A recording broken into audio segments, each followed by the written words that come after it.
Good evening, everybody. Welcome to the Blake. Thank you, everybody, for coming tonight. My name is Councillor Martha Williams, and I'm very proud to be the Mayor of Weston-super-Mare for about, I think, 4 more weeks before I turn into a pumpkin.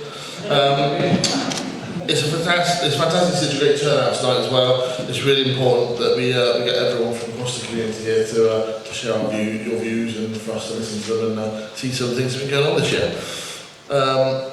We'll be reflecting on the past year. We're looking ahead to what's coming next for our town. As you may have seen just behind me on the projector a moment ago, you would have seen the annual town video. And there is copies of the annual town video on the website and the annual town review as well. And if you'd like a paper copy, please talk to member of staff at the end and they'll try and help you with that. For those who may be attending for the first time, the annual town meeting is a chance for you to hear updates, ask questions and share your views. It's not a formal council meeting, but rather a space for open conversation and community engagement, and we really value your input. This evening we have a full and varied agenda. We'll be hearing from updates from the Western Town Council, our partners and community partners and organisations. We'll also have time to hear your questions and contributions. Each speaker will introduce their item, and I'll be here to guide us through the agenda. So here we go, let's begin. First of all, we have apologies of absence, and I've got Councillor Chard, Councillor Thornton, Councillor Mannion, Councillor Pilgrim, Councillor Canford, Councillor Carson and Councillor Williams. That's the other one, not me. Anyone else? Peter Crew, thank you. Councillor Boot, yes, thank you. Councillor Boot as well, if you can add that onto the record. And then we'll go on to, we have the minutes of the previous meeting, so last year's annual meeting. So all the councillors in the room, can I have someone to propose, please? Councillor Connolly, a seconder. Councillor Owen, and all the councillors, could you put your hands up? Councillor James, sorry, no, you know your name. If you could all put your hands up to show that you're on approval. Thank you very much, that's carried. And now we look back on next year. So our agenda item this evening is the presentation of the annual report by the leader of the council and committee chairs. So I'd like to take this opportunity to invite Councillor Kieran Connolly to the stage, our leader of the town council and chair of the Finance and General Purposes Committee.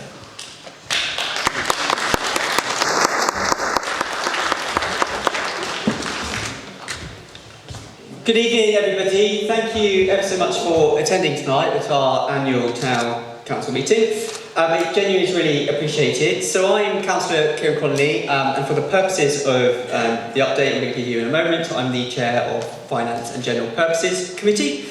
If you're new to our work, just to explain a bit about what the Finance and General Purposes Committee is, it plays a central role in ensuring the effective governance and financial management and supports the council's delivery of its strategy. To give you an idea of what that means, from the financial perspective, it monitors performance against budget, it recommends precepts, it deals with treasury management and procurement. It also looks at statutory obligations, so it deals with best practice, legislation, health and safety. You kind of get the picture, right? That's what that committee does. And it also supports the Town Council delivering its strategy through approving policies as well as supporting the management of resources. So that's an overview of what the committee does. So just to take a look at the past year of the stuff that this committee has covered, it's covered a lot of stuff, so I'll give you a bit of a snapshot. In the finance space, the committee successfully recommended a balanced budget and a 0% precept increase alongside a medium-term financial plan, all of which was informed by public engagement. It strengthened its governance processes through both internal and external audit, and those audit reports were really strong and really positive. When it comes to investing kind of the money that the Town Council has, it puts them in high interest bank accounts. That has been certainly something we've been focused on this year as well, to try and make public money go further. Beyond kind of the finance stuff, we also oversee policies and some large kind of projects.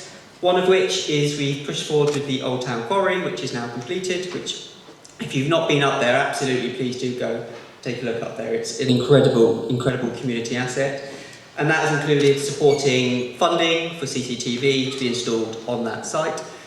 And a big milestone for us has been navigating the local devolution opportunities through approving a framework, which is a posh way of saying how we talk to North Somerset Council about assets and how we deal with those. And in due course, quite imminently, some play areas will also transfer to Weston Town Council to run and manage. In the digital space, you've heard a bit about, if you're watching the video, we've had some digital investment to try and get our website up to scratch. Those are pacing their way through, and you'll see them soon. Policies and kind of procedures. So some key things we've been doing this year is we recommended and adopted a new Armed Forces Covenant to formally support our veteran and service community. We've adopted the Hildesheim Twinning Strategic Plan. Hildesheim is our twin town in Germany, and we've overhauled many policies. I will not list them all because we'll be here till the next annual town meeting, but this includes things from civic handbook, standing orders, up to policy and device security. Everything in between, right, so you get an idea. So thank you to all the members of the public who engaged with the committee. Thank you to all the councillors and the staff who have all supported the running of these committees. And over the next 12 months, what are the key things we're looking at? Well, one of the key things for this committee will be recommending assets and services, which assets and services, I should say, the Town Council may or may not run, which will be brought into local control rather than be with North Somerset Council. We'll continue to manage and oversee the budget. That is a key element of what we do. And we'll also inevitably be reviewing more policies, because that's also our area of work. So in a nutshell, that's what the committee has done. And as I say, thank you for everyone who has been involved. It really is appreciated. So I will now hand over to Councillor Owen James to give us a bit of an overview of the Amenities Committee.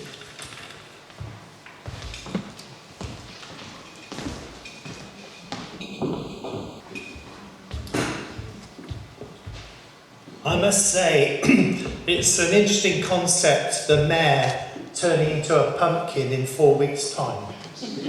Will it happen in your office? Right, we want a photo in the Mercury. Anyway, to reiterate what Councillor Conley has said, it's great to see so many people here taking an interest in our town, and that is what the Weston Town Council is really about. It's about people who are genuinely interested in Weston-super-Mare as a place. I am chairman of the Amenities, Culture and Leisure Committee, which means, it's a lot of things, that means we have very big agendas, because that's a lot of things to cover. I'm just going to whiz through some of the key areas of progress that have been made this year. There's been investment in play and open spaces. There's a programme of capital investment, and it's been delivered to improve play areas, including Maltlands and Coniston Green, alongside continued progress in the play strategy to enhance provision for children and families. Really looking at those areas in the town that are used, that need to be used, and putting money where it's going to be needed the most. We're looking in particular at major projects and asset development, the completion and transition of the Old Town Quarry. Hooray! Put your hand up if you've been to the quarry since it's been done. Isn't it wonderful? It makes you feel so good about Weston, which is what we're all about. And it's really delightful to see it, to have a nice cup of coffee, to see the beautiful environment and all the work that's done there. So that's a big thumbs up. It's becoming a real big community asset. And there's more to come, I think. There's a lot of talk about the heritage and, of course, using it as an event space for the town. Tourism, culture and heritage work has progressed to strengthen the Visit Weston brand, including commissioning a new tourism website. The committee has also supported cultural initiatives. The one I would say has not been included, but I'm going to bring that in. Public art, heritage recognition, and the development of museum and services, and seagull screaming. That's been the key one for me. If you don't know anything about seagull screaming, I'll just let you know that Weston-super-Mare is the hub of the United Kingdom for seagull screaming, and there's a second event this year. So it started last year and it's special. Okay, keep your eyes open for that. Community facilities and services. Ongoing investment has been made in community infrastructures, including public toilets, hooray, allotments, yeah, I had a hooray automatically there, allotments, good. We mentioned play equipment, street furniture. This is interesting, street furniture, when you get past a certain age, and I don't mind saying this, I'm not going to say how old I am, but no doubt somebody will find out. But the fact is, when you get past a certain age, it's nice when you find some street furniture. I think I'll just have a little sit here. And I think that's really important. And particularly strike me in some of the new developments. Say, for example, I live in Old Mill Way, which is in Weston Village. And there's some absolutely lovely parks near there. I don't know, anybody who doesn't live there, you ought to go. They're just lovely parks for walking. Plumley Park is the main theme of the park that goes through the estate. And I always think, yeah, but perhaps we need a few more benches along here because it's a long walk and people like to sit down. People of a certain age like to sit down. There are some, but I would like to see more, maybe. Events and environment and community safety. The committee has overseen a varied programme of events, including seasonal activities such as the Christmas lights and the donkey, which came in specially, didn't he? He stole the show, didn't he? He stole the show, yeah. So the donkey was pretty amazing. Also, supporting initiatives to address environmental issues and community safety in public spaces. Partnership working, strong partnership working with North Somerset Council and other stakeholders has continued, particularly in relation to asset management, service delivery and future developmental opportunities. So as the year goes on, as we move into the next year, we're looking forward to having continued investment in play areas and public spaces. That's the third time that's been mentioned, so no pressure, but yes. Embedding the Old Town Quarry as a flagship community asset, delivering the new Visit Western digital platform, developing cultural and tourist opportunities, and ensuring sustainable management of community facilities and services. So, looking forward in a really positive way to the future of Weston-super-Mare. Thank you.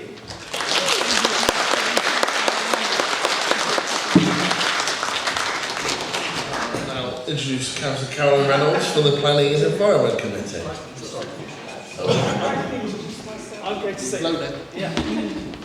I was supposed to introduce Councillor Caroline Reynolds, so this is Councillor Caroline Reynolds.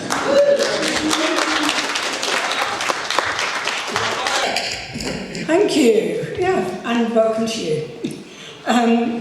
My notes are a bit more formal than yours, Owen, but here we go. I'm the chair of the Planning and Environment Committee. The members of the Planning and Environment Committee hope that you will download this report, thus supporting our commitment towards carbon neutrality by 2030. But if you can't do that, thank you, Debbie. I thought I'd put a plug in there. Obviously, it is printable, but we would like you to download it, please. As you can see from the report, this committee plays a vital role in representing local knowledge, community priorities, and environmental considerations in decisions shaping Weston-super-Mare. We contribute to applications and wider policy development to the North Somerset Committee, which makes the final decisions.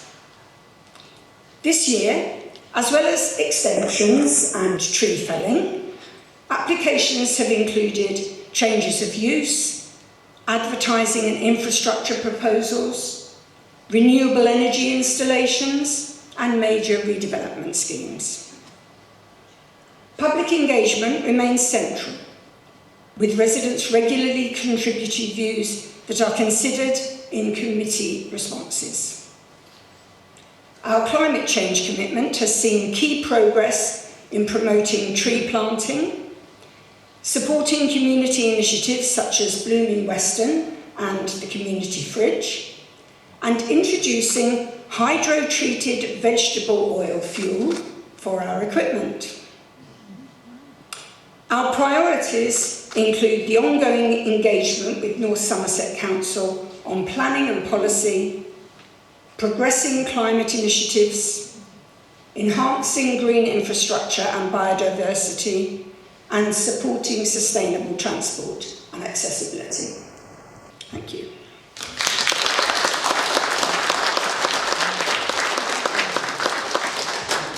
We are now going to hear from some of our community partners, and the first one of our presentations is from the Blakey Theatre. I'm going to give an update on the development of our new community partnership model with the Blakey and how collaboration is helping to secure its future and a creative and community space for us all.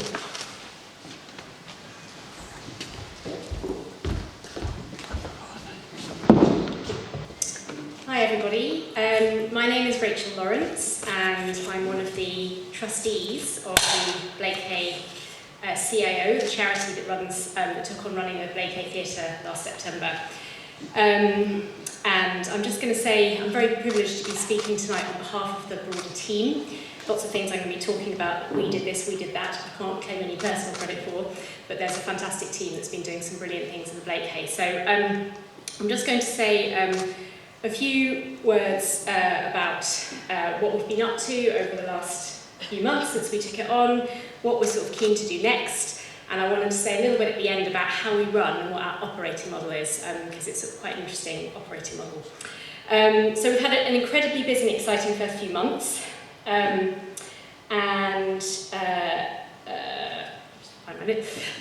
yes, so when we took on the Blakey, we didn't think it was going to be easy. But we felt a passion for the idea of what the theatre means to the town, and because we believed it could be something even bigger for Weston, not just a theatre, but somewhere that residents can feel a sense of broader ownership of as a venue, and a place to socialise and to get creative, and to really feel connected with the performers that they see in this fantastic space, which is quite an intimate space, even though it's reasonably big. And it's such a fabulous asset to the town and the wider county. So firstly, what have we been up to? So when most of us hear theatre, you think shows, tickets, performances, and of course that is a large part of what it is, but actually not the whole picture. And our first focus was actually on getting the building itself more active and working more consistently. So we've done lots of loving work on reimagining the bar, which we hope you love as much as we do, and working our way gradually around the building with things like decorating, sorting out underlying repairs and maintenance, to building and fitting the technical kit. So that was a lot of the kind of groundwork at the beginning. And then the bit that's been much more visible, which hopefully you've been seeing and enjoying, is the new programme that we've been building. So we've been bringing a really eclectic mix of drama, comedy, music, touring shows, and a mix of events like our jazz nights in the bar, that give people lots of different reasons to come into town and make an evening of it. So really importantly, we're passionate about making the most of the sort of specific niche that we hold within what is currently a really burgeoning wider cultural offer in Weston, with a fantastic variety offered across the different venues. So we've got fantastic stuff that the Front Room Theatre does, we've got the long-established Playhouse, and obviously the Blakey sits kind of in between those two in venue size. So we've already begun to build our role supporting artists who are on the point of growing to aim for slightly bigger sized venues in the near future, but being able to host them now in a space that still offers a really good chance to connect in a more intimate way with the audience, in a way that's made all of the live performances really special. And alongside all the shows and events, we also host youth theatre groups and classes for adults too. We're hosting local creatives who are testing new ideas and using the space to kind of get access to audiences, community organisations who are using the space to reach people that they might not otherwise be able to, audiences who might not feel comfortable in a larger venue. And what we've been really pleased about is not just the things that have been happening inside the building, but also the impact on surrounding bars and restaurants of having the building open and active in a new way. So this really builds the footfall and the length of time that people spend in town on a show night, and we're seeing people visit who wouldn't normally come to Weston for an evening out, even on a school night. And we think, we're hoping that that helps not just to kind of build up that footfall, but also start to shift that perception of what the wider town has to offer. So what's next? We've been really overwhelmed by the warm, positive response to how we sort of started, but we've still got a long way to go. So we're really working on bringing more people through the doors and turning first visits into regular habits and giving people a reason to come back. And this is really critical for the financial resilience of the place, which is of course very real and very constant pressure. We all know what's going on in the wider economy. Things are not straightforward, and particularly for the arts sector in general. So it's sort of a constant exercise of creativity, of thinking of different and varied ways that we can bring lots of different kinds of people into the building.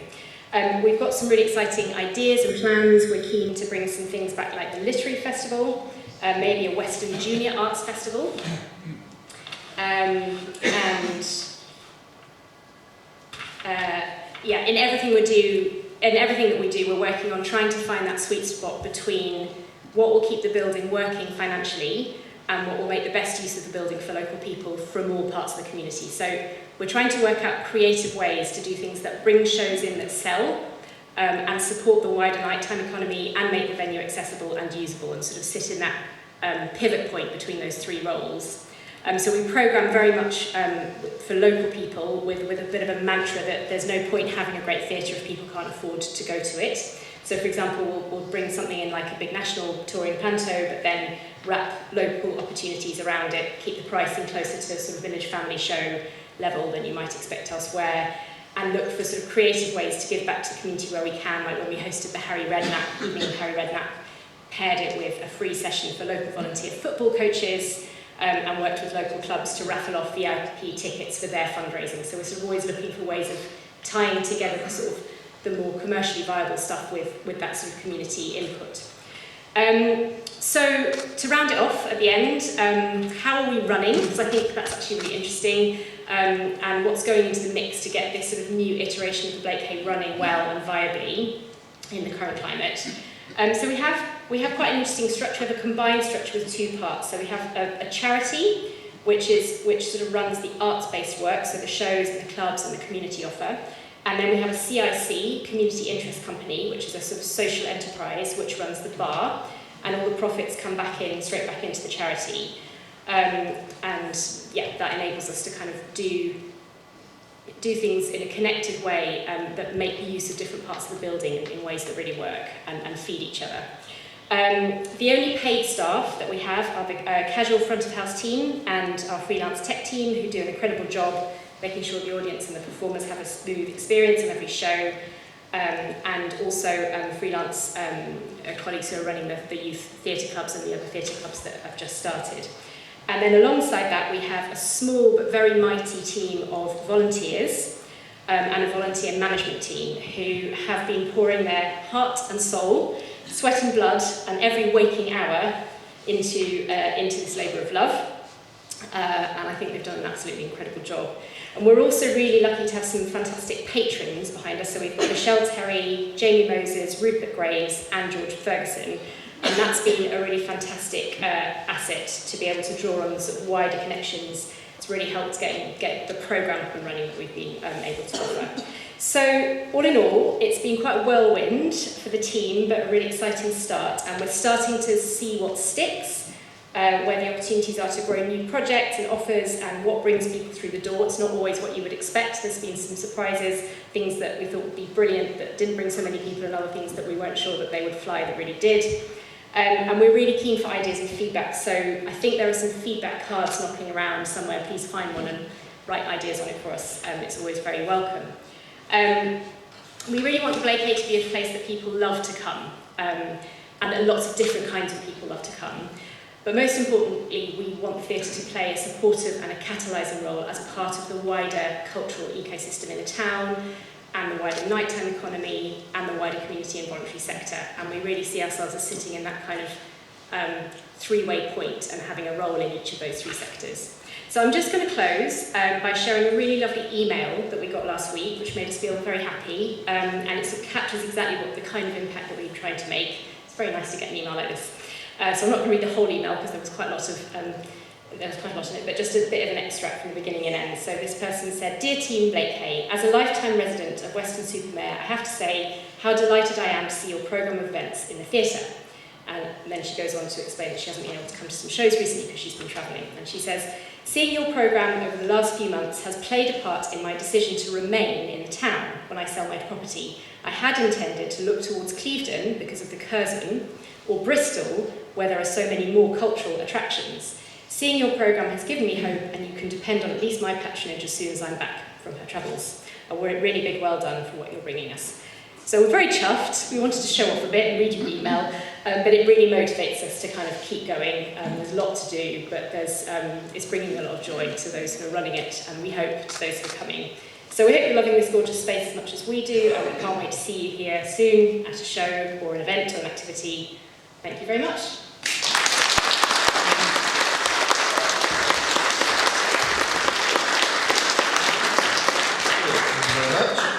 Okay, our second presentation is from Art Space. It's a look at the community art in action, showcasing the partnership, working at the Old Town Quarry, and how creativity is bringing people together. So welcome to the team from Art Space. Are you okay?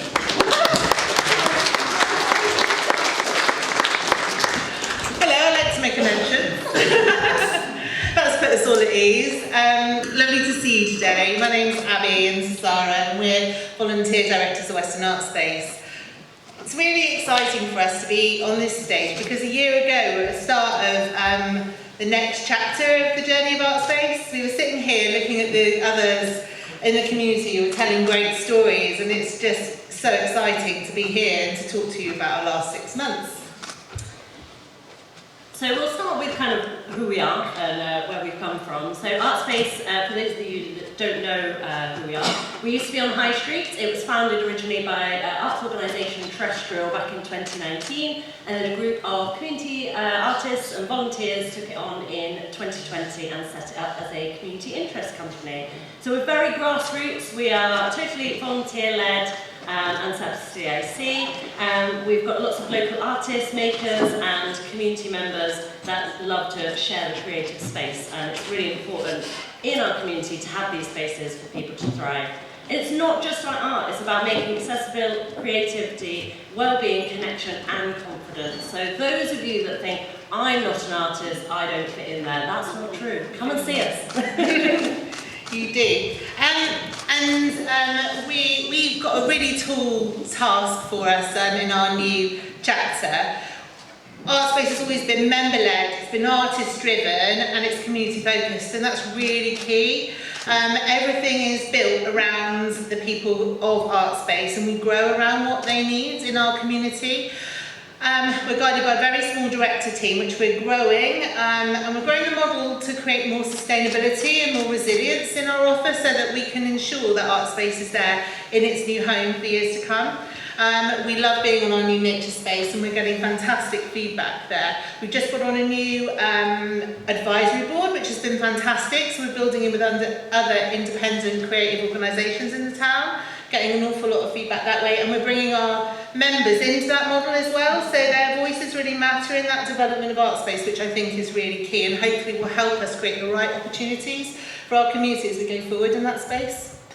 So Art Space at the Cabins. So as I said, we were at the High Street and we had to move out of that space. So we were kind of homeless for a while. Luckily we built up some community partners, so we were still doing stuff at We Are Super. The Stables Games Room housed us for a little while, doing different workshops and things like that. And most recently we've started up at the other place, and we still run a Wednesday group there. But we needed a permanent base, we needed a space. And along came the Old Town Quarry and that opportunity, which grew from some of the quarry conversations that we attended. So we started getting into those and thinking, ooh, there could be a space for us here in this beautiful creative space.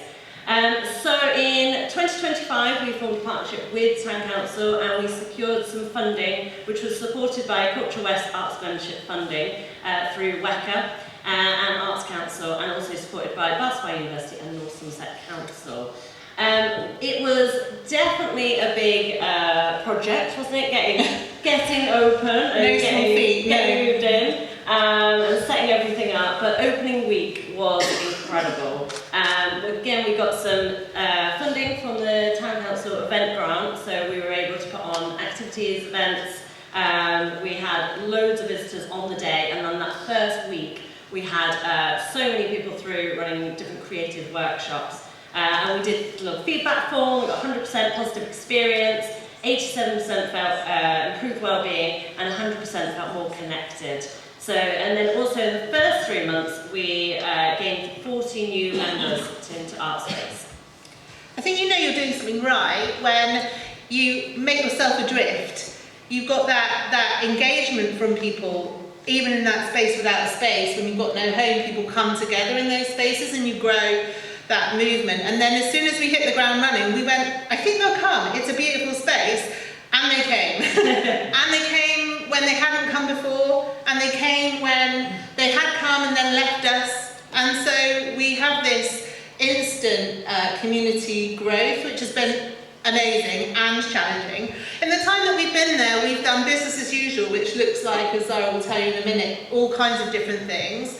And we've had our members in. We've offered up lots of different opportunities, and we've run major projects. One of them's above us here. Superculture invited us to be community artists leading part of Christmas at Tintersfield. And we did this and just said yes to this just as we were opening the quarry. Now, somebody more sane might say, no, that's a massive project, don't do that, not at this moment, but did we? Absolutely not. We do big things with small resources at Western Artspace, and so we went and we did how many rooms? 2 rooms, 5 corridors? 3 rooms. 3 rooms. 3 rooms, 2 corridors, and if anyone's been to Tintersfield, you know how big those rooms are. But we ran a project that was so community-based. We had them in the cabin, we sent out outreach projects, people posted us things in.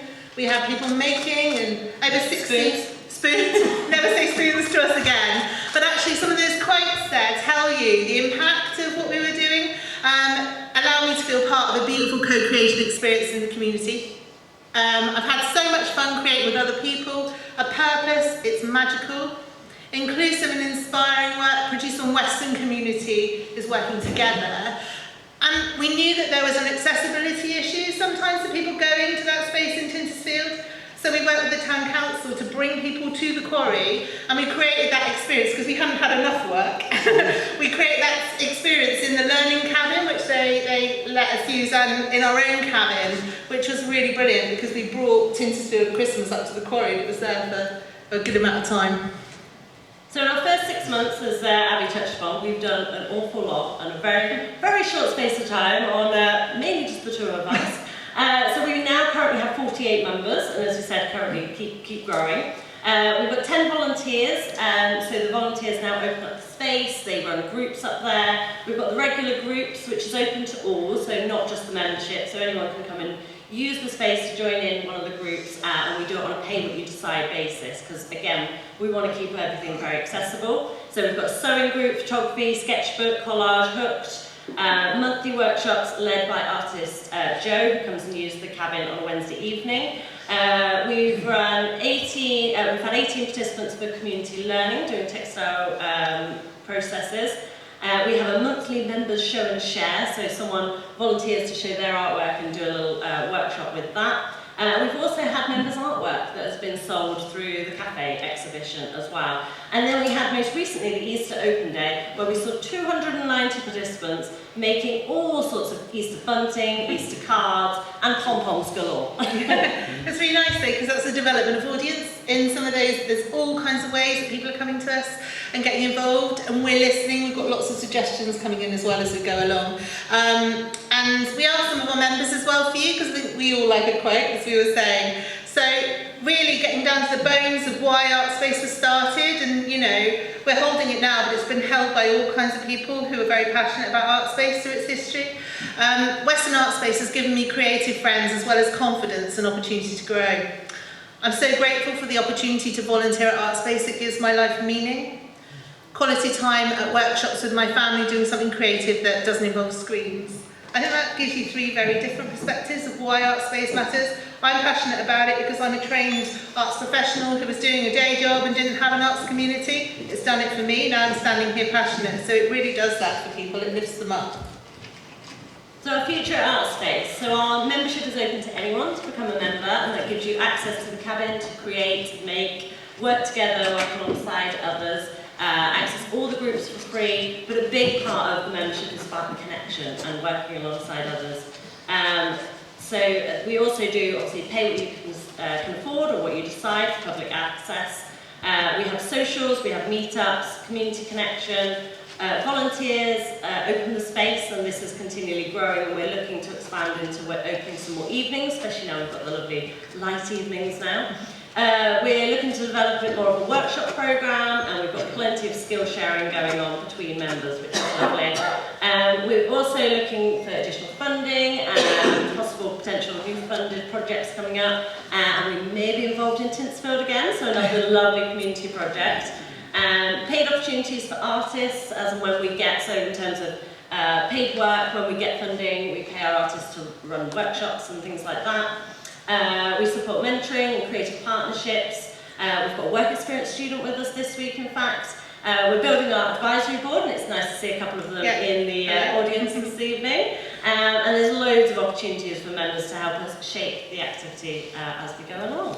Great. So we could go on for ages, but what we really want to say about Western Art Space is Western Art Space, as grassroots, was built from a need and an ask from the community. It's been sustained through through all of its chapters and throughout all the odds. And we want to say thank you if there's anyone in the room who's been part of Western Art Space and helped shape it. And I hope that if you haven't come to the quarry, or you don't think you're an artist or a creative, perhaps you might come to one of our groups, because we might entice you in and get you to come to our beautiful nature space. What I will say is, what happens in all weathers is it's nature first. The rain on the roof, the birds singing outside, and the connection of being with other people is really, really, really good for everything in your soul. So yeah, it's been fantastic to present to you today. And finally from us, we would just like to say thank you to the Town Council in this setting, because you've been really supportive, and we absolutely love our new home at the Old Town Quarry. So thank you.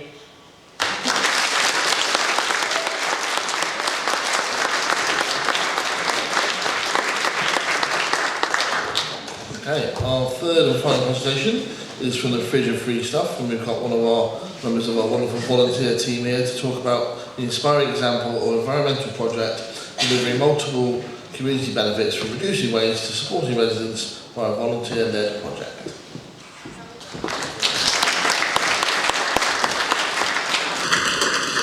Good evening, everybody. This is going to be so short and sweet.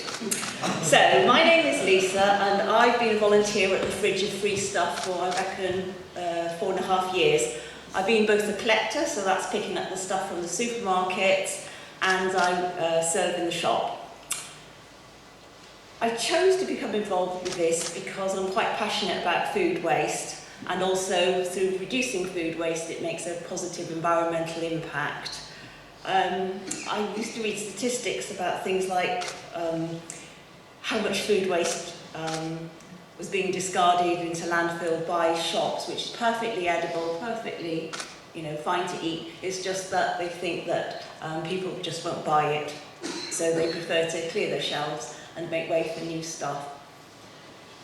I'm pleased to see the growth of initiatives like our fridge all around the country now, and there's other ways of reducing food waste through apps like Olio, which if you haven't looked, get on your app store, which is very, very widespread throughout Weston. What else do I want to say? There is an actual little video, which I didn't make, obviously, because you'll see by the quality of it, but I hope you find it interesting. If I'm around afterwards and you have any questions, please do come and ask.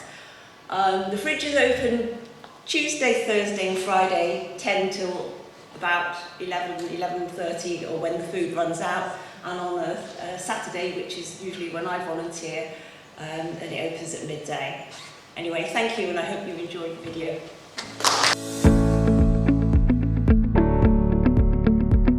The Fridge of Free Stuff is a community project that helps combat food waste and helps bring our community together. Everything that's here has been donated by local supermarkets or local shops. It's usually close to its best before date or use by date. I'm Lisa and I volunteered at the fridge for over 4 years, both as a collector and in the fridge itself. I choose to volunteer here because I'm passionate about reducing food waste, and this is such a great way to do it. And it also helps the local community during these tough economic times. Shifts are usually great fun with a sense of achievement each and every time. We've been working with the Community Fridge Project over the last year, and it really is a fantastic way for us to help reduce our food wastage, go towards our sustainability mission, as well as supporting local businesses and great causes. So it's been a really fantastic project to be a part of. The project is volunteer driven that shifts the narrative from food banks to community sharing, which allows everyone to contribute to reducing waste. It also creates local action as it keeps food within the local area, reducing carbon emissions from waste disposal. It's also good to just not have waste in society. We have too much, we don't use it properly, we don't distribute it properly. It's good work, it's a good place, it's good people. Whether it is, whether you are just home, you feel free, all free, and for everybody. Yes, it is. The fridge isn't about charity, it's about community ownership. It gives people a simple way to take part, whether that's sharing something, picking something up, or just knowing it's there. I enjoy getting the bits and pieces. Like, you never know what you're going to get, you see, so I'm very pleased to be here. Very nice. I'm Richard and I've been volunteering here at the Bridge of Freestone over the last 4 or 5 years. It's a great opportunity to be able to help the community and to ensure that we can actually try and save as much food from going to waste as possible. It turns something as everyday as food into a shared resource, and that's where the real value is. It's led by the community for the community.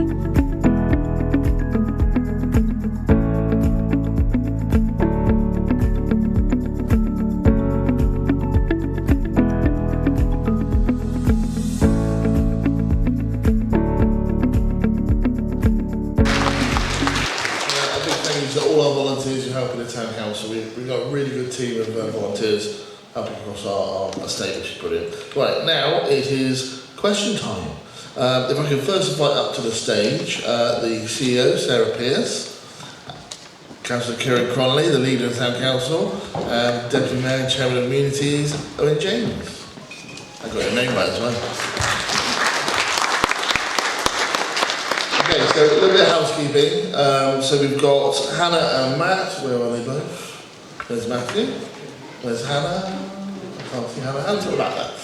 They've both got the mic, so they will come to you. So if you put your hands up, if you've got a question, they will come to you. All I ask is if we can all remember that we might not agree with everyone's views, but let's be kind, let's keep it civil, and let's make sure we don't interrupt each other and give people a chance to ask the question and have the answer as well. And you'll get time. We've got till 8:30, so plenty of time, okay? Right, hands up for questions. Okay, I'm going to start with the gentleman over there. Can we turn the house lights up a little bit so I can see? I'm not that great. Brilliant. So the gentleman here at the front. Are we on? Oh, there we go. Thank you.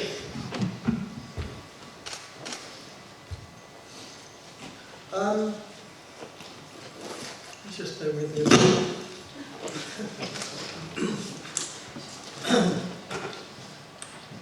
Right, I'm going to start this off quickly, and someone said to me earlier on, keep it short. Well, it is short, mainly, but I'd like to say before I actually start very quickly that I wish this was a more of a humorous, positive thing. It's not so quite. So let me just start off. Thank you very much for allowing me to speak. My name is Paul Howe, and I'm a local resident. My question is, how has Western High Street pedestrian zone been allowed to decline to the point where... I'm sorry.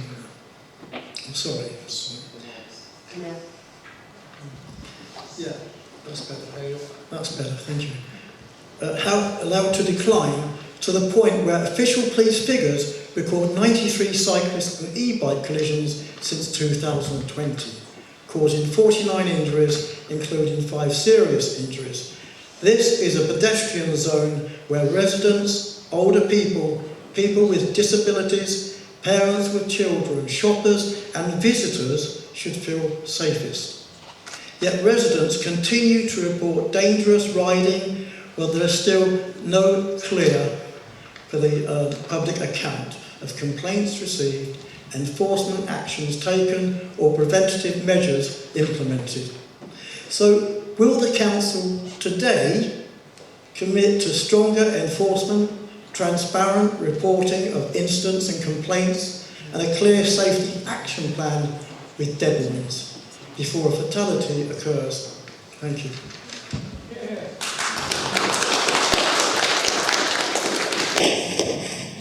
Right, so this one's working too. So thank you, Paul, for the question. So this actually isn't the first time we've actually had this question. Actually, it must have been a couple of weeks or months ago. We've had similar questions from other residents about the particular challenges around e-scooters or those bikes whose name you keep forgetting, they go really quickly. Those ones as well. And actually, we had a session at one of our town council meetings where this was raised with the inspector at the time.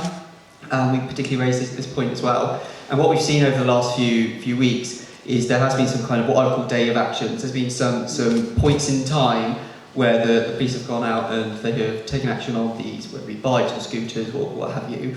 And that has seen some positive impact. The particular challenge that the local police face, and they're really honest about this to us, is being able to do this consistently. Right? That's their particular challenge, doing it consistently.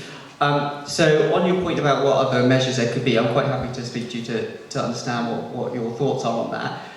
Western Town Council doesn't own the high street. These areas are to do with North Somerset Council, but certainly happy to have a chat and try to facilitate those two conversations because that feels like something important to do. But on the police point, our next Town Council meeting beyond Mayor Making, I think, is June or July, and we have a session on there with the police again. So I will certainly take your point and raise that at the same time, I know it's not if that's okay.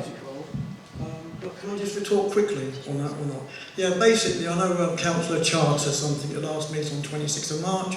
She's actually been helping me and supporting me on my community-led campaign to resolve this safety issue in our pedestrian zone. And that's what's happening now. And also, you mentioned the antisocial aspect of police supporting this, but that's only for a period of about 6 weeks, I gather. And we're looking for a deterrent to go forward, that's all. And as I say, that offer is, you and I can have that chat, that's absolutely fine. Okay, hands up again. We'll come over this side and we'll work our way back that way. So, lady at the front here. Thank you. Hello, my name is Carol McMahon and I'm speaking on behalf of Front Room Theatre. I just want to say that I am, and we are, really in awe of the work that the new Blake administration has done. It's an amazing feat of reworking the theatre to be such a community asset. And on behalf of Front Room, I want to thank the Town Council and the current directorship of the Blake for what you are doing, and we very much look forward to working in collaboration with you in the future. Thank you.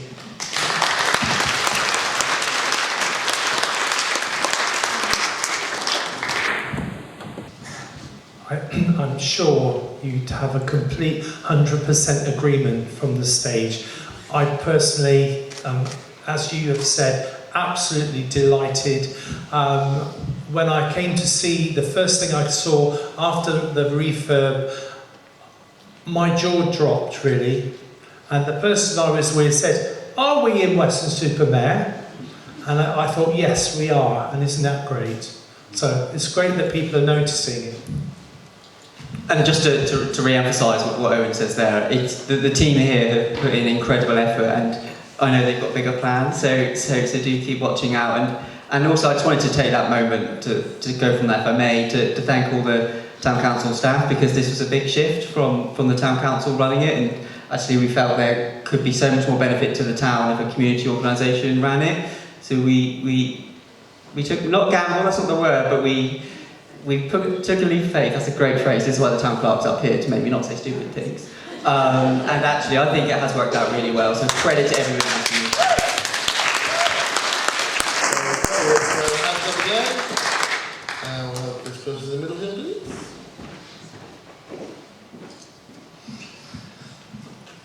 Hello, Barbara Thorber.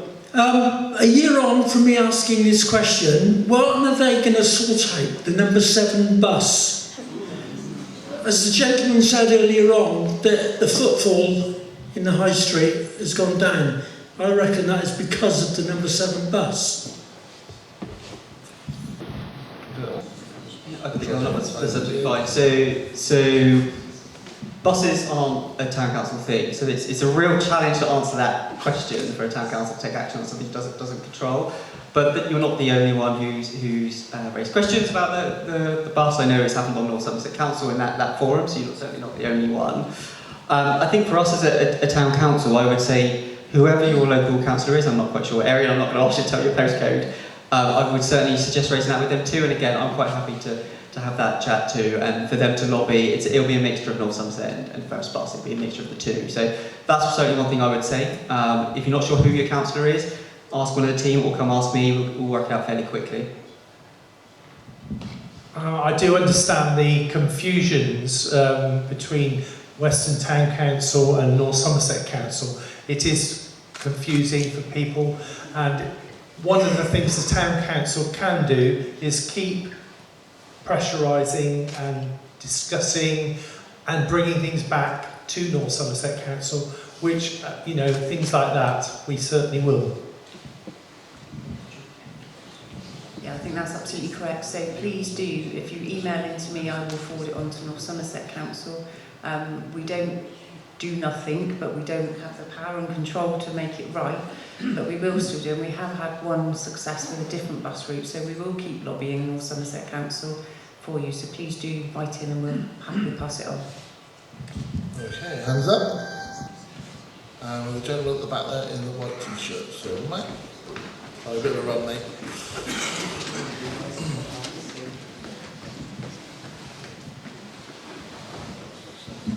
Hello, thanks. Dan Healy, editor of West Independent News. I appreciate it's not an issue that falls under Western Town Council's remit, but from a Town Council perspective, to what extent does the council feel that the row of dilapidated shops on Waterloo Street that have becoming worse and worse by the week, it feels, is having a detrimental effect on the broader sense of community cohesion across the town and the appearance of the town? And yeah, that's it really.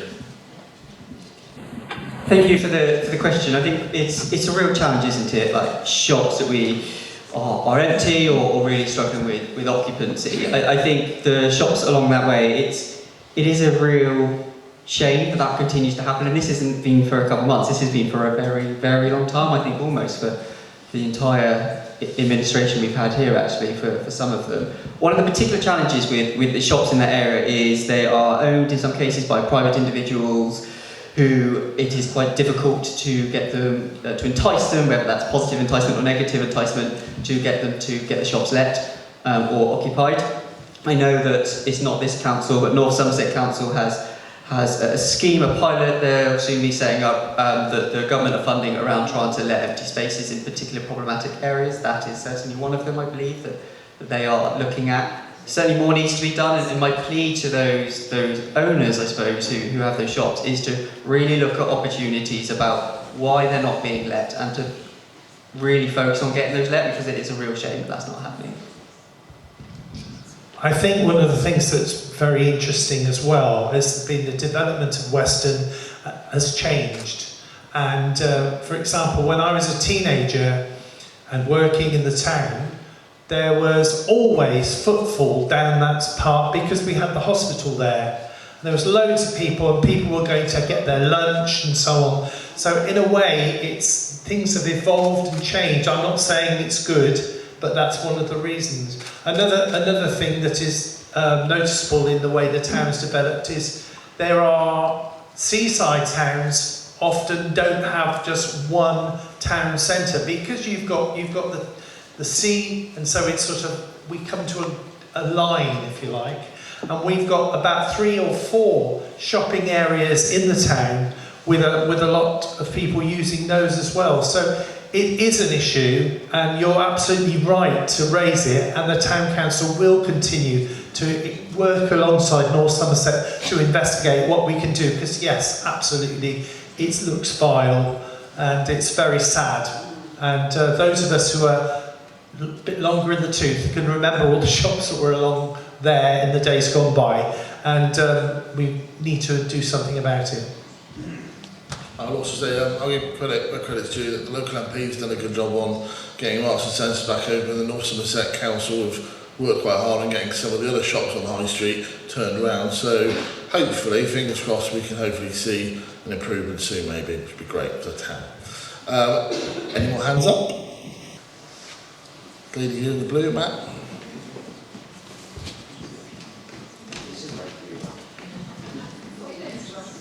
Get the steps in, Matt. Okay, thanks.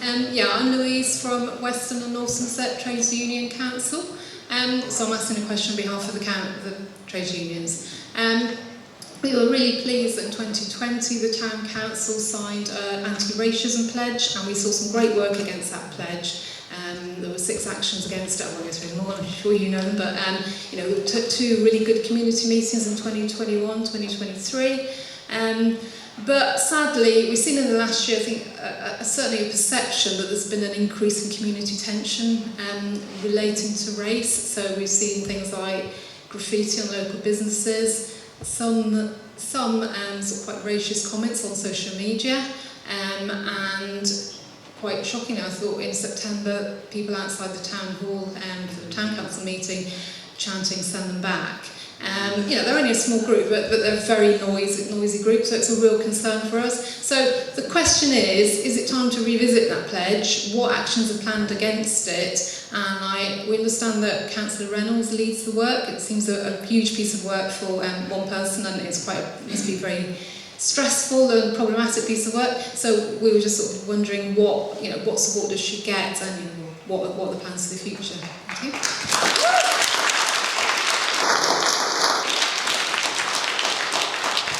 Yeah, so thank you for the question. Just some context. So we used to kind of have a community group. It's probably the best description of it, a community group engagement, and then we moved. Must be about 2 years ago now or so, to a model where we kind of had champions within the council, so councillors who were champions.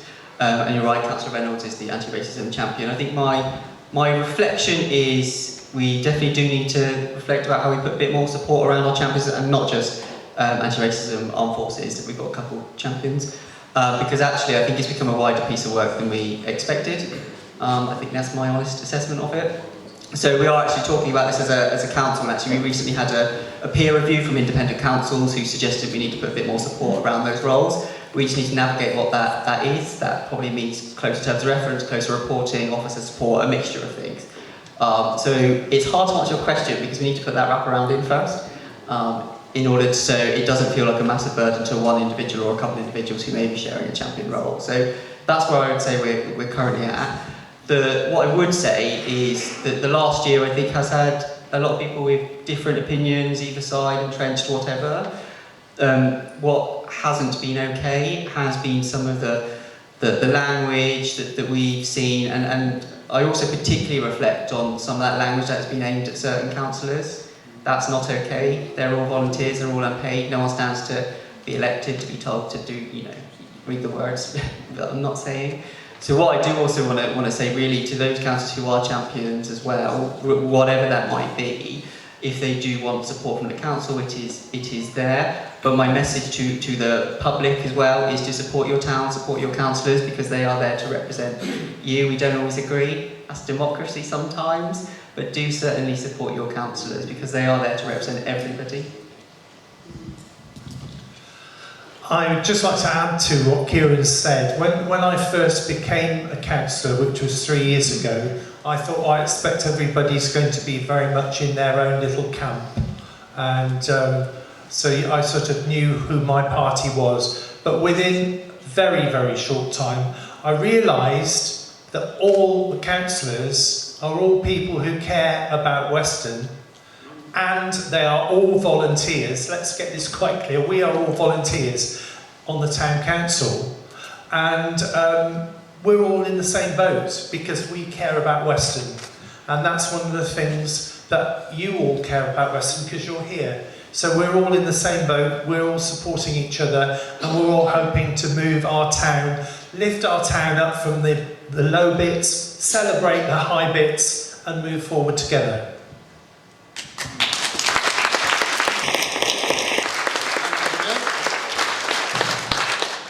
Malcolm there. Thank you. So some of you may know that I worked for the Town Council for 14 years, and I have to say it was a great pleasure to work with all the councillors, the staff and the volunteers. Councillor James has stolen a little bit of my thunder, because I was about to say it was one of the greatest pleasures was that although the councillors stand with different party labels and colours, you all care about Weston and you all work together. Nearly all the staff live in and around Weston, and the volunteers that have come forward over the years were fantastic. It's really brilliant to see that the Blake Hay thriving in this way. It's absolutely wonderful. I came to a lecture on women and folklore not long ago, and I was delighted to see the auditorium nearly full as it is today. It's great to see things being completed, projects that were sort of started when I was there, but I never managed to get them over the line. So Sarah and the councillors have done that with things like the Wednesday market in the town centre, hopefully supporting the economy, maybe even shops. The old town quarry, which was rumbling on for years and years with all sorts of legal and financial issues, and even the new offices on Waterloo Street, which isn't just an office, it's a community facility that hasn't been mentioned today, and the meeting space. I now move on to something that I want to urge you to do, and I've not discussed this with anyone, but there was mention of devolution of assets from North Somerset in the display, which hasn't been mentioned since. It's good to see that going on. North Somerset, along with many other big councils, Northamptonshire, Birmingham, all sorts of places, it's really struggling financially because central government has stitched them all up under governments of all colours, and their money is increasingly being sucked into social services, children's services, highways and all that. And it's happening nationally. So if we're going to keep really good parks in this town, for example, can I urge the town council to push hard to try and get devolution of the parks, particularly the three big ones, Grove Park, Ashland Park and Clarence Park. And as I said, I've not discussed it with anyone, so you may see it's happening next week, I don't know. But I won't be saying that, but... Well, I wish you would, but yes, before everything sort of falls apart with North Somerset, with the best of intentions, please do push for that. I seem to recall that it was councillors were sort of slightly open to it over the other side of town, but the officers were often reluctant because, of course, if they lose a bit of their empire, then somebody might say, do we need a manager of X, Y, Z? Well, I don't know if that's an issue, but please do push for devolution, more devolution, including those very key three parks and possibly other ones, like the one that got mentioned by you. Please push hard on that, and I don't know if there's any comment on that. That was a request more than a question, but I'd be interested to hear your response to that. Thank you very much. And before I answer, probably weren't expecting this, Malcolm, so you're going to regret coming now. So, whilst I'm not going to answer your question quite yet, but what I also wanted to use that as an opportunity, because I didn't realise you were here, was to thank you for your years of service, because you started a lot of this work.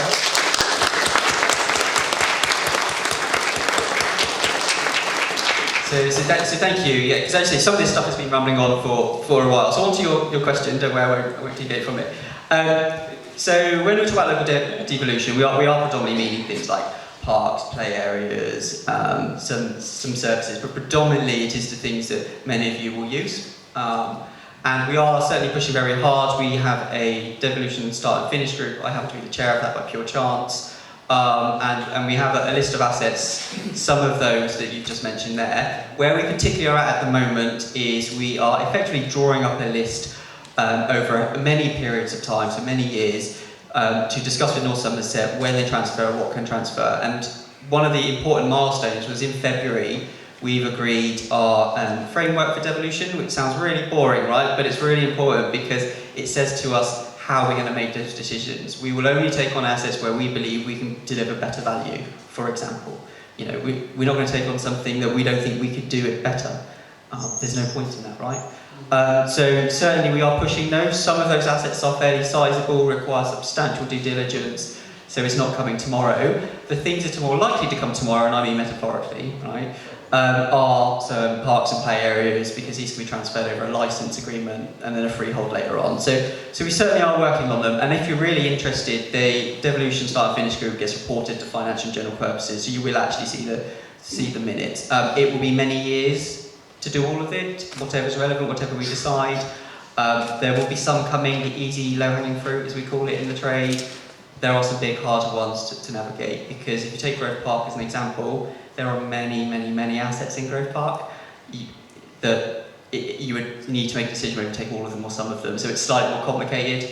And for people who are not quite sure about parks and play areas, there's some confusion. We own about 20 odd. North Somerset Council also owns 20 in Weston. That gives you a bit of idea of why there's often confusion around parks and play areas. So we are certainly pushing hard. Look out for F&GP. If you've got certain viewpoints on devolution, I'm probably the best person to come to be honest, to make suggestions, and we can get that through the start and finish group. So that's certainly where we're at. Did you want to answer, or did you want to? No, okay. And thank you again for your service, because you were here whilst I was, so as I said, some of this stuff wouldn't have happened had you not been brave enough to start it and survived all of us councillors telling you it was a terrible idea. So thank you.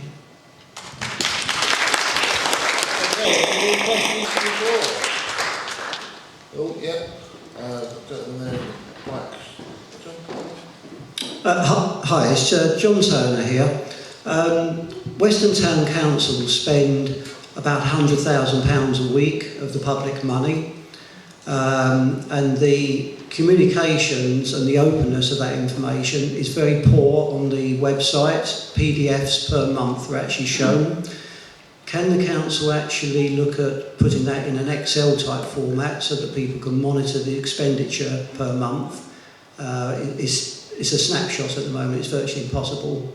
And as a follow-on to the chat below, can some of that money, £100,000 a week, as I say, is being spent at the moment, can we spend some of that money on actually fixing the pond in Grove Park and actually putting some flowers in, like most other seaside towns? Thank you. So I'll bring you in one moment. No, I know what you say. So just for clarity, the pond in Grove Park is owned by North Somerset Council, which is why we have some confusion over it. Sorry, Sarah, I'll hand that to you.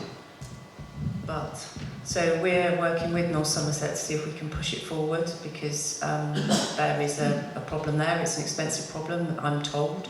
We're trying to get another quote in and look to take the pond ourselves, if we're able to, ahead of any talks with the park.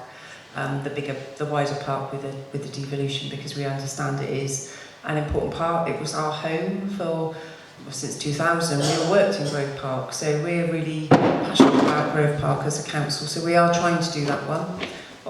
What was the other part of your question? Sorry. The website. Oh, the website. So our website is very old. We've got our comms team here tonight, and as one of the slides said, there are 2 new websites coming this year. One will be for the town, and will include the town council's website, which will be a lot more up to date, a lot more easy to navigate, and the other one is Visit Weston. So they are coming. We're limited what we can put on the website because it is old. As a staff team, we find it hugely frustrating to try and navigate it ourselves. So we've had this feedback from the public. We are investing in a new website, and it will be better, and hopefully you'll be able to find it a lot quicker, because then if we can find it quicker, hopefully you can find it quicker. So it is on its way. We are addressing that problem.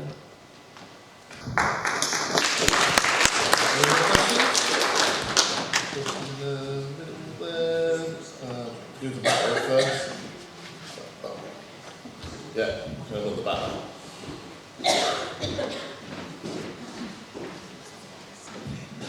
Hello, good evening. Somebody's just thrown into the mix that the council costs £100,000 a week. My mental arithmetic tells me that's over £5 million a year. Is there any truth in that? Yeah, so the council's income is about 5 million a year. Not all of it is from precept, some of it is from income from commercial stuff like the cafe, but predominantly, yeah, it's about 5 million. Thank you very much. I just wanted to refute that if it wasn't accurate. Yeah, so for context, Weston Town Council serves about 80,000 people, give or take. It's one of the largest town councils in the country. I think it's third now out of thousands. So it gives you a bit of an idea, but yeah, it's 5 million. Okay, this lady down here, hello, in the middle.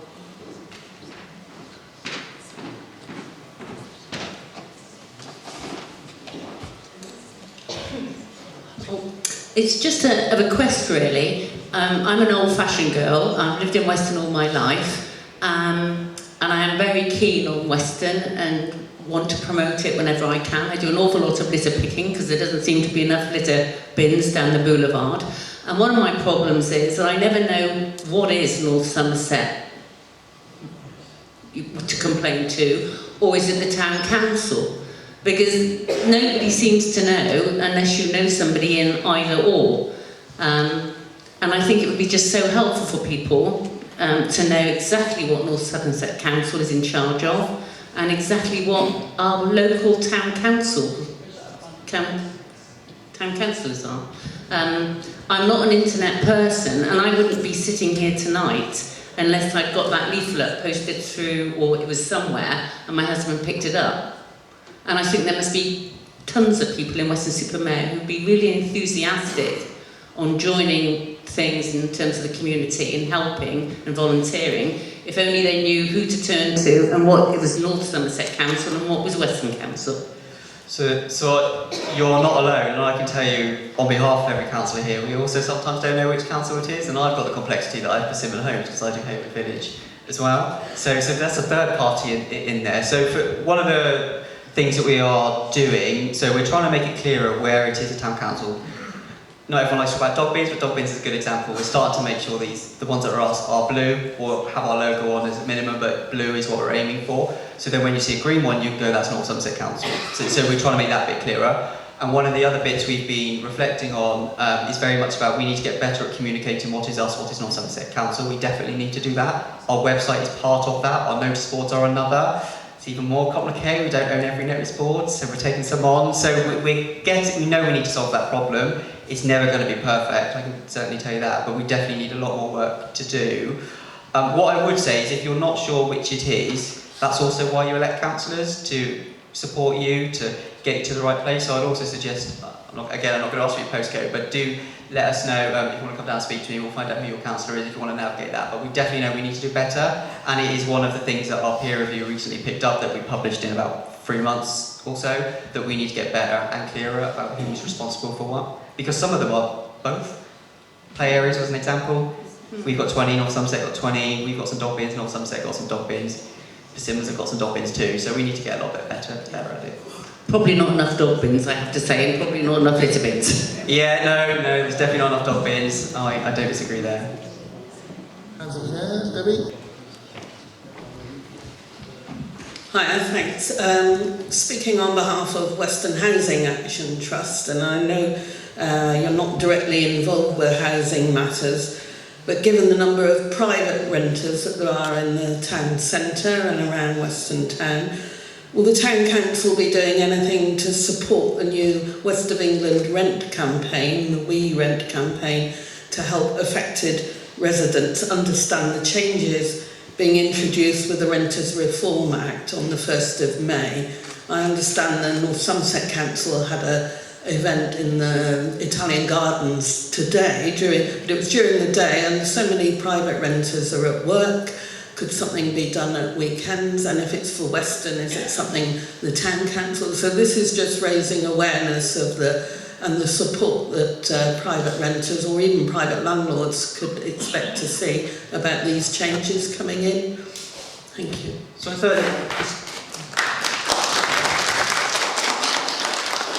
So I was too keen, Debbie, to answer your question. So we can take that away, and I'll have a conversation with North Somerset Council. It is always a challenge to try and communicate things, particularly where it's during the day that I work. I travelled back from work today, I just arrived in time, so I could see a daytime thing just wouldn't work. So we'll take that away, we'll have a chat with North Somerset Council. We can certainly promote things, we've got notice boards, we've got social media, we've got all of that stuff. It just becomes what is impactful. That's the question I'm not quite sure of yet. So we'll have a chat with North Somerset Council, whether it's me or whether it's Sarah, one of us will do it. And likewise we can do the same with WECA, West England Combined Authorities, if need be as well. Any more questions?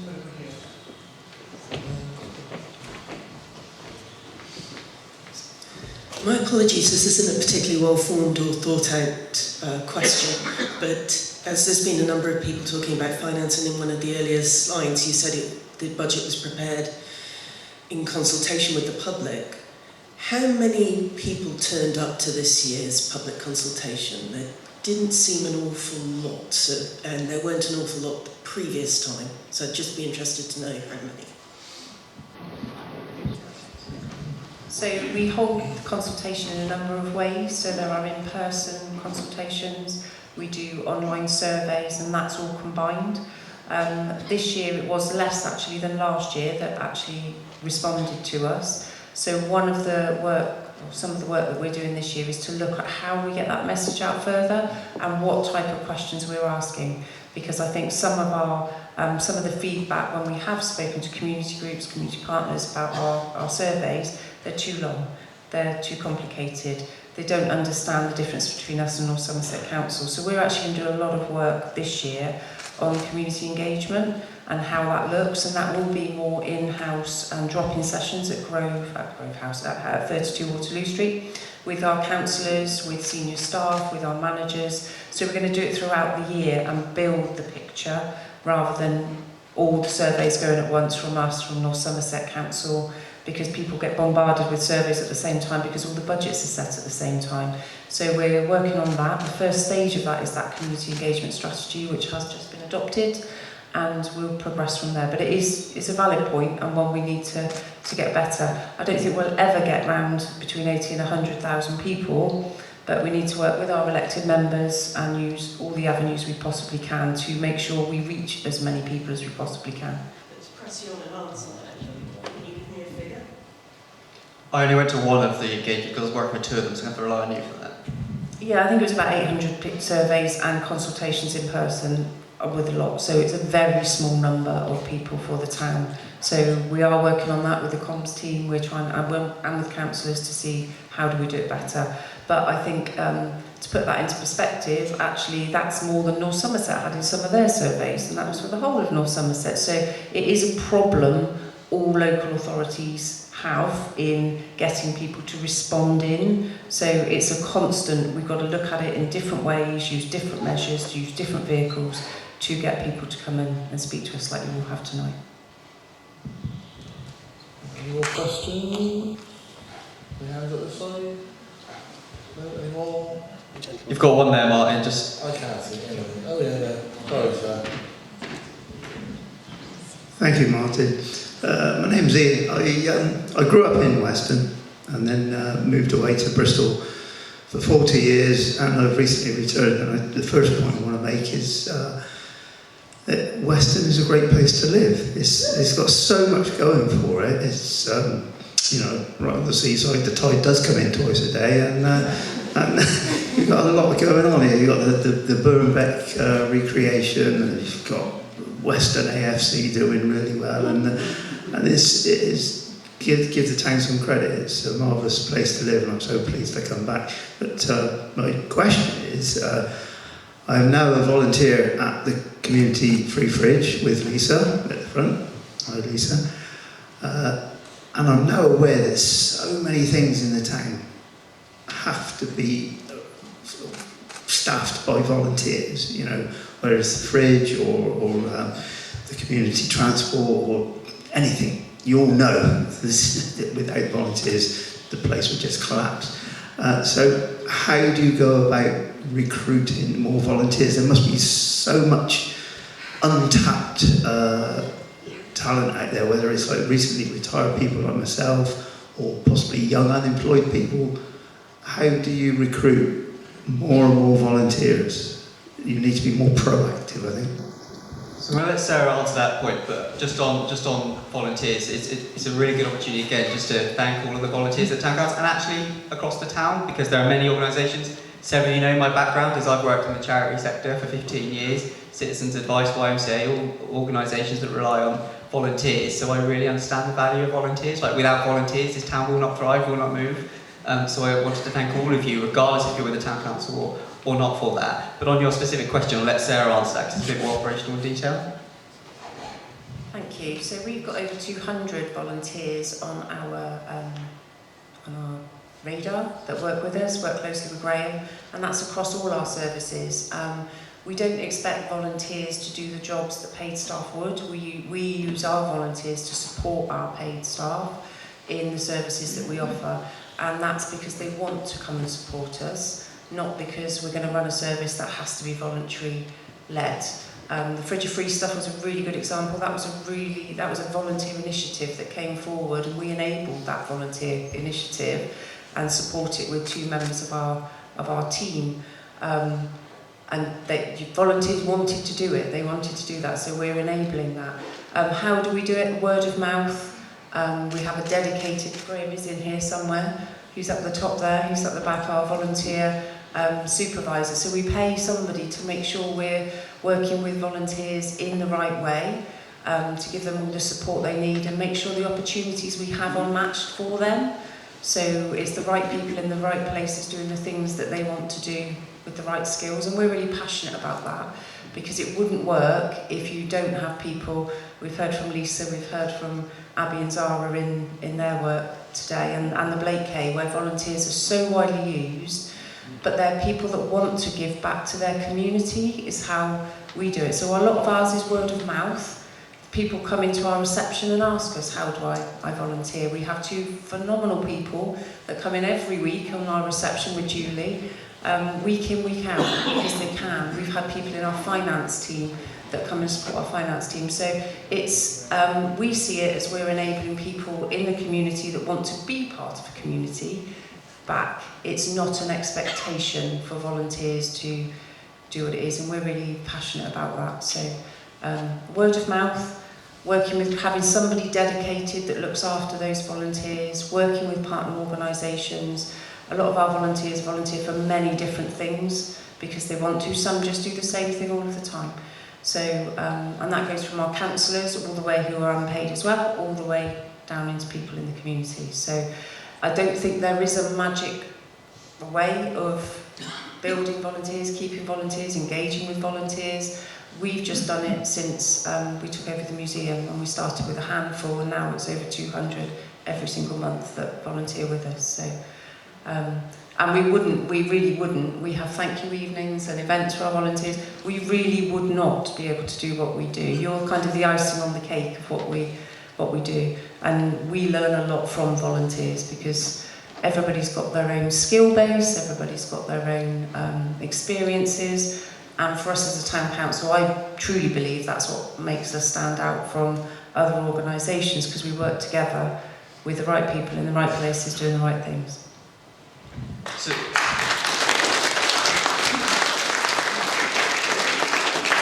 someone who's worked in the voluntary sector for pretty much all my professional career, I cannot tell you how many charities would bite your arm off for 200 volunteers. Like all of them that I know of. And that's also because of credit to Graham, who works incredibly hard to find volunteers, support volunteers. It is incredibly hard for many organisations, charity or otherwise, to retain volunteers, but we've got a really decent retention rate. So also, I know this is an annual meeting, but I am going to embarrass Graham too, and I want to thank Graham as well for the support he does.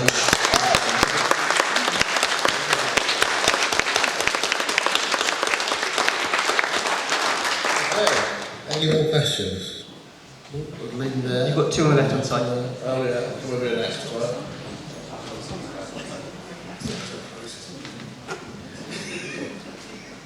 Yeah, hi there. This is just a very quick question. With the incoming move into WECA, potentially, who's going to be holding them to account for how they spend the money? Because recently when it was announced that there's a possibility of us going into Mecca, all of a sudden 2 days later they said, oh, we're going to push for a nice shiny new rail link between Bristol and the airport. This is just 2 days afterwards. Where's that money suddenly come from when they said they hadn't got any beforehand? It's a really difficult one to answer because it won't be a parish or town council.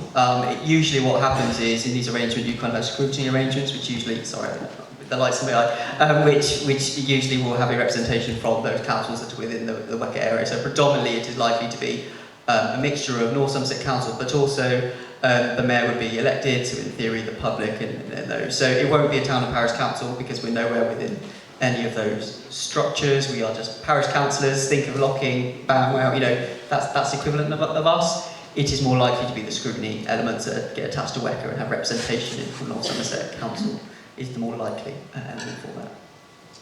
Sorry, it's a really wishy-washy saying it's not us, but it will likely be North Somerset Council. Okay, that lady there, and we'll Can I say, carry on from that, just to emphasise as well that the Mayor of Weston-super-Mare is a ceremonial office. It's like a big shiny bauble, no power. He's only saying that because he's the mayor next year, you see, he doesn't want any hassle.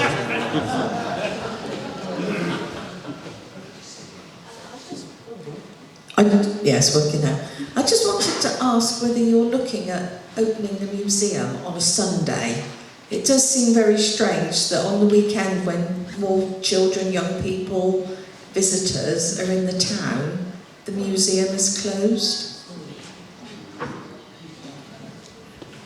So we have trialled the museum on a Monday and the footfall Sunday. We did trial it on a Sunday when Malcolm was here as well, and the footfall isn't there. So it's that balance of making sure the museum stays sustainable. So it is shut on a Sunday and Monday because we do have to give the staff some time off as well. We will do the odd event on a Sunday, and we will open in the evenings also. But it was a trial. It's not to say that we wouldn't trial it again in the future, but when we have trialled it in the past, the footfall just isn't there. Okay, any questions over this side? Anybody? No? Anyone else in the middle? Anyone on that side? Okay, I think if everyone's happy, that is it. We are done with questions.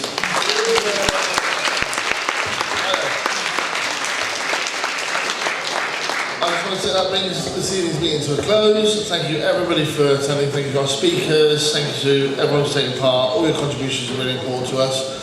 Please go on the website, you can see the full annual review meeting video there, and you can also see the annual report. Please have a safe journey home on behalf of everybody at Weston Town Council. Thank you for attending tonight.